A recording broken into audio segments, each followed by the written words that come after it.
Wake Up Heavy is a Weirding Way media podcast. You just made a yummy sound, so I thought you'd like the dessert.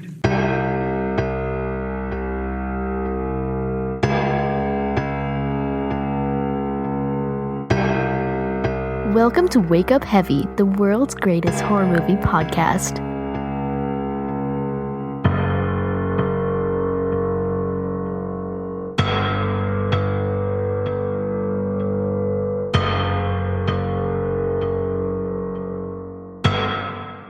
Hello and welcome to Wake Up Heavy. This is Mark Begley, your host, and I'm doing something I haven't done in almost a year, and that is a month watch list episode. Although I am sure that I have included watch list in most of the things that I've done since November 2022, I haven't put out a month-year episode in a while on my own without Cleo. So that's what I'm doing today. And at the end here, I'll have a few news and notes, technical issue announcements to make, as well as some future episode announcements. So if this kind of episode isn't your thing, just turn this off and go watch a movie. I love movies. Gosh, I love movies. I love watching them. For recent watches, and this extends to the last day of August through October 1st, just because that's where I left off last time, and includes the last two movies that Cleo and I watched. Not really sticking to September per se as the cutoff dates. Most of these are rewatches for me. I think there are only 8 new watches.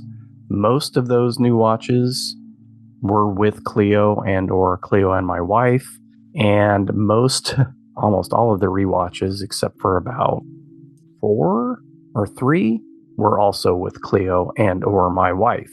So I've been watching a lot of movies with them, not so many on my own, and part of the reason for that will come up at the end of the episode when I talk about the work I've been doing on the show. So back on August 30th, I watched something I'd been hearing or reading a lot about online, especially Twitter, a movie called Innis Men, and I may be mispronouncing that. It's a Cornish phrase, and this is an interesting, I would liken it to Skinamarink in a way, in that it's almost more of a, not experimental, that's stand breakage type stuff when I think of experimental, or even Kenneth Anger. It's not that, but it's not really a narrative film. This gal is on a small Cornish island, and she's studying a plant there. Weird stuff starts happening. So it's got a lot of repetition, not a lot of dialogue. There's a lot of, is this real or is this her imaginings? Weird time structure, that kind of stuff. If you want to really lose friends fast, invite them all over and play this in Skinamarink for them, and you'll be hated forever. Pretty interesting. John Woodvine is in it. He is famously known as Dr. Hirsch from An American Werewolf in London.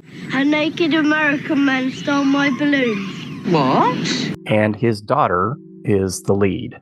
Don't know that I'll be rushing back to watch it anytime soon, but, hey, it's on Hulu, so if you've got that service, check it out. Cleo had been begging to watch this movie for a while, so we finally tracked it down.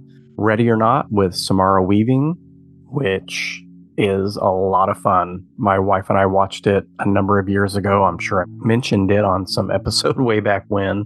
Very fun, Most Dangerous Game style. I preferred this over The Hunt, which has a similar premise. This is a little lighter on the commentary of modern society, which I appreciate. We also stumbled on Becky and Wrath of Becky. I think Wrath of Becky is available now on Showtime or something. And I said, well, the first one's actually really good. We like Lulu Wilson. And so we watched Becky and went straight into the sequel. I prefer the first one. I think Wrath leans a little more, again, into that social commentary as well as becoming a little bit more cartoonish. I kept thinking of the Roadrunner and Wile E. Coyote while we were watching it, but still pretty fun. I think if I were to have to pick between the two to watch again anytime soon, it would be the first. Points, though, for Wrath of Becky having Courtney Gaines, the ginger from Children of the Corn. Outlander! We have your woman! We've been watching raunchy comedies. I think Cleo and I talked about those the last time we did an episode. And so we watched Superbad. We all love Michael Cera, enjoy Jonah Hill for the most part. I think I've only seen it one time before. I forgot just how raunchy it is, though. So it got a little uncomfortable in spots. And then a couple of other new films, which I did an episode on with Chris, Cobweb and The Boogeyman. Cleo watched both of those with me. We went back into the comedy zone for the next three films with Austin Powers, International Man of Mystery, her first time. Horrible Bosses. So now we're getting into the Jason Bateman, Jason Sudeikis area. Nowhere near as good as Game Night, I will say right now. How can that be profitable for Frito-Lay? I have seen Horrible Bosses and Horrible Bosses 2 before, and they're fine. They're fine. We didn't watch Horrible Bosses 2, but I'm sure we will. Even though he's not my favorite, because we watched that and Jason Sudeikis is in it, we watched We're the Millers, which I do think is not nearly as good as Game Night, but definitely better than Horrible Bosses. And poor Will Poulter in that movie. Come on. I seen a rainbow yesterday, but too many storms have come and gone, leaving a trace of not one God-given ray. Is it because my life in 10 shades of gray? I pray all 10 fade away, seldom praising for the sunny day. You claim the insane and name this place in time for fall and pray to crime. I swear the system got you victim to your own mind. Dreams are hopeless aspirations in hopes of coming true. Believe in yourself, the rest is up to me, and don't go chasing waterfalls. Oh, it was fun seeing Cleo react to his spider bite. Something that I've been wanting to show Cleo for a while, since we watched the Evil Dead reboot recently, tracked down Don't Breathe by Fede Alvarez. This to me is sort of like Green Room, where the violence is played naturally and realistic, and it's pretty brutal.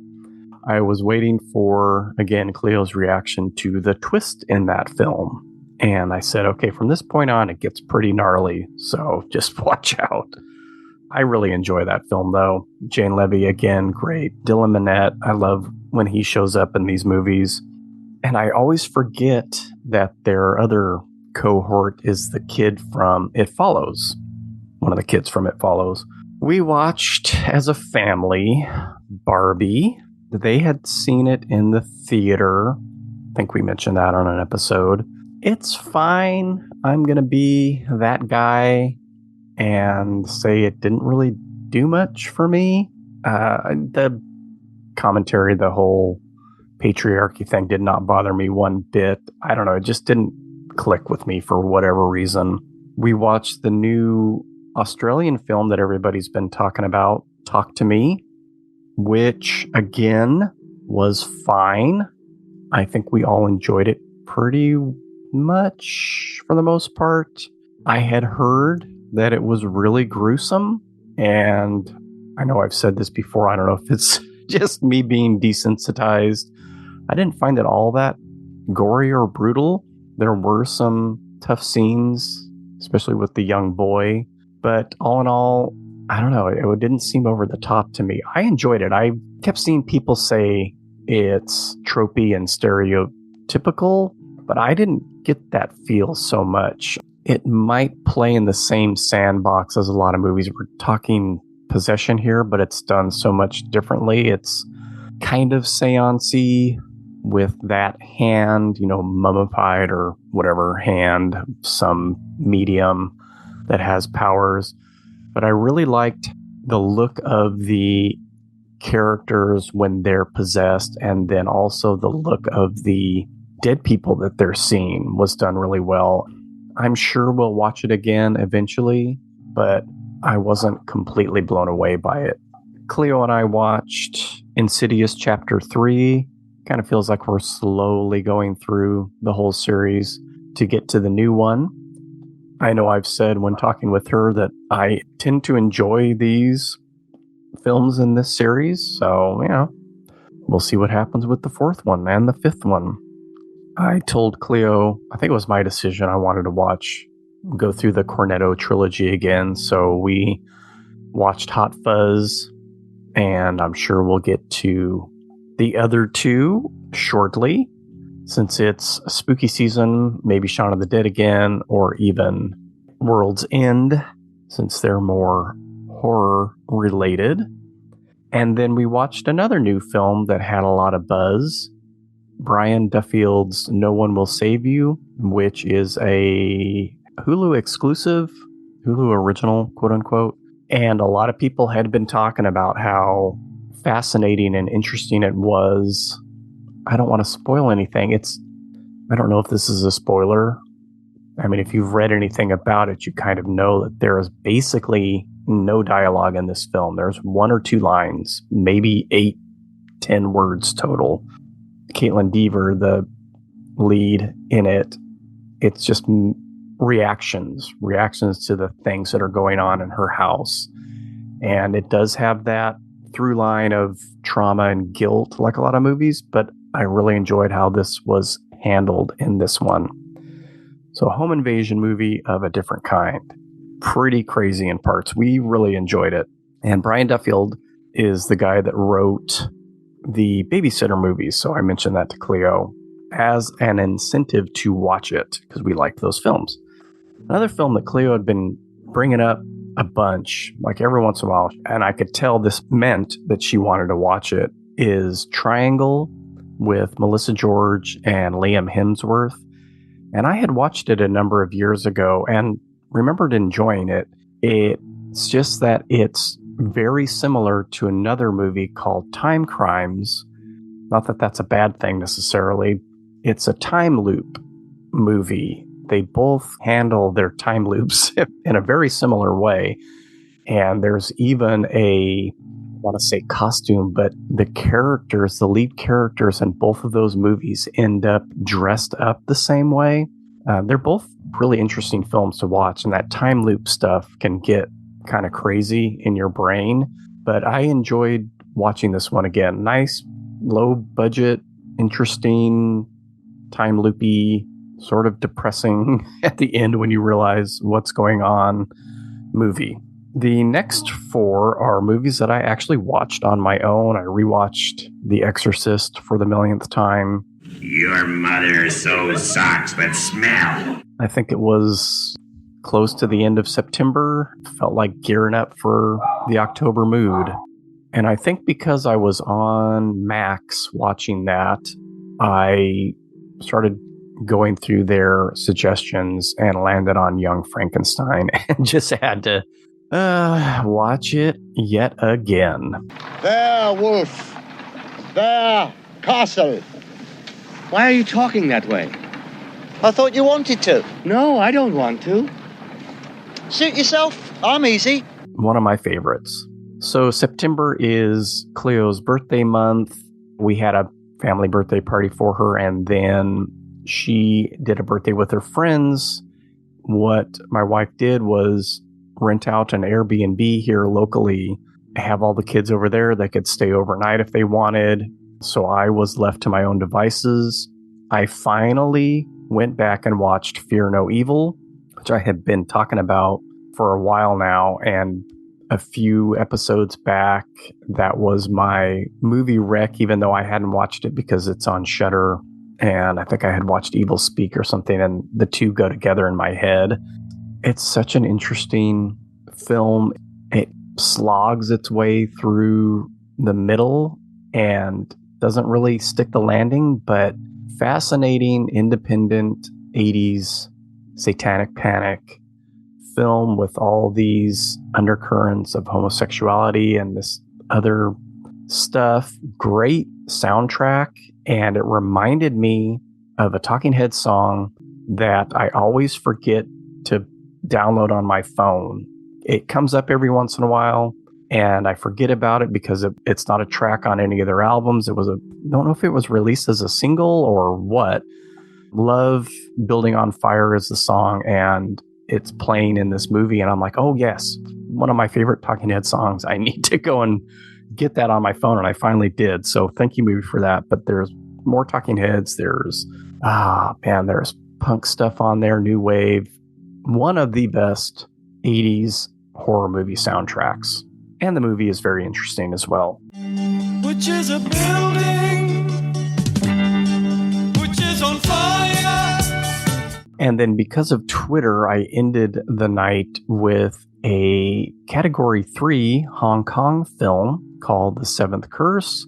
I kept seeing it through the week, and then somebody posted a thread of pictures from the movie, and I was like, yeah, I need to track this down. Stuff like The Boxer's Omen and some of the other films that I've seen that are just crazy, although I don't think Boxer's Omen is a Hong Kong film. Maybe it is. I looked it up knowing it wasn't going to be available anywhere, and then lo and behold, it's on Tubi right now. So I watched that. I couldn't tell you what's going on in this movie, but it's a whole lot of fun. Chow Yun-fat is in it in a bit role. Crazy special effects that are super clunky and goofy, but they work because these guys knew how to edit movies. There's puppets and ooze and blood, and the curse that this guy is going through, this blood curse, makes his leg, parts of his leg explode at different times. It's just bizarre. And Category 3 films, not something I know a lot about, but from what I've read and researched just by seeing these movies pop up, is that they're basically like NC-17. They're the highest rating that they give to movies. So no one under 18 is allowed to watch them. And I don't know. I don't know if I saw an edited version. It seemed like the time matched up with what's on IMDb. It didn't seem all that bad to me. Again, desensitized. I mean, there's nudity and the gore is crazy, but it's kind of cartoony. So I don't think it's one of the more outrageous Category 3 films out there. A heck of a lot of fun. A good way to end the night on my own.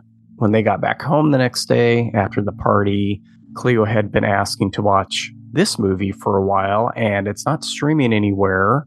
I'm a cheapskate, so I'm like, how are we going to watch this? I was recently reminded that I needed to renew my library card, so I did that, and when I was at the library doing that, I thought, oh, I can get Happy Death Day here. They didn't have it at the branch I was at, so I put in a request to hold it and have it sent to that branch. Picked it up. We watched Happy Death Day on the first, and then watched the second one. Again, like Becky and Wrath of Becky, I prefer the first one. It's more horror related anyway. And the second one, time loop stuff. Well, time loop, alternate universe, and it gets really crazy. And I don't think Cleo liked it as much either, because she just kept saying there's way too much going on. And I kind of agree. Still very good. And the lead in both those is just great. She should be in more stuff. I don't know why she isn't. I think they're doing another Happy Death Day. We'll see what happens in that. Okay, as I mentioned, I do have some news and notes, and I'll try to go through this quickly so as not to bore people too much. I am still going through old episodes and remastering them, which basically means leveling them, because the levels were all out of whack up through probably the middle of 2020. Even though I was using Audacity by then, I still wasn't utilizing all the tools of that or the leveling software that I use now. I think I'm getting close to the end, though. So I have done a ton. 2019 had 47 episodes. I have done all of those, and I've done all of 2018, which was probably only not even 20 episodes because it wasn't a full year. I am into early 2020 now. And once I get to when I started using Audacity and the other software and doing the clips better, I will stop. I'm getting there. I think if you are subscribed to the show, those episodes re-download, but I believe that they just download over the old one. But check your downloads maybe and make sure there aren't duplicate episodes on there. Keep the new one because it sounds better.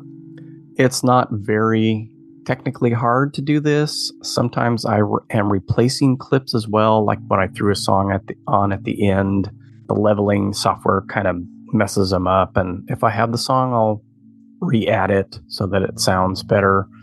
Other than that, I'm just letting the leveling software do its work and do its work. That came out odd. Get everything up to the same level, which has been really helpful.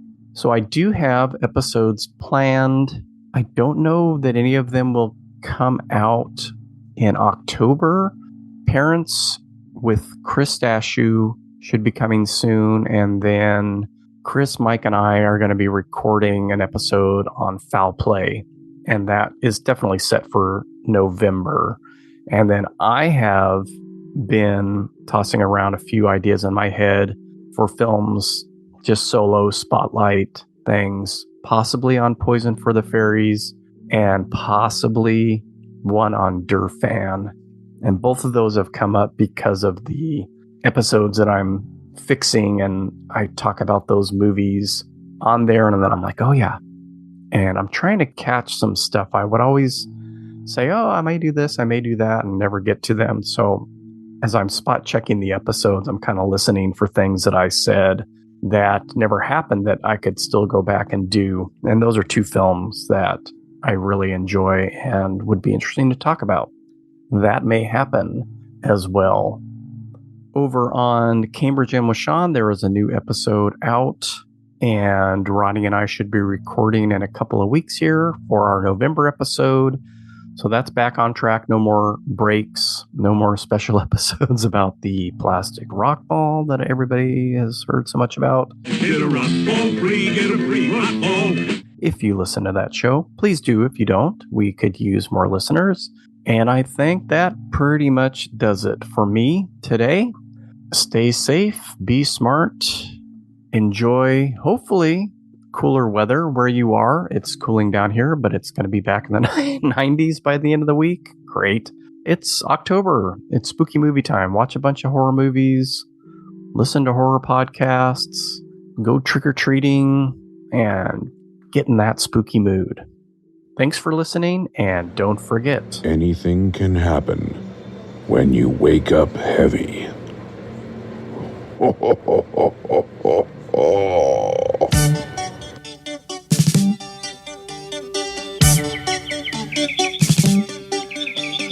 my love stands next to your love, I can't compare love when it's not love.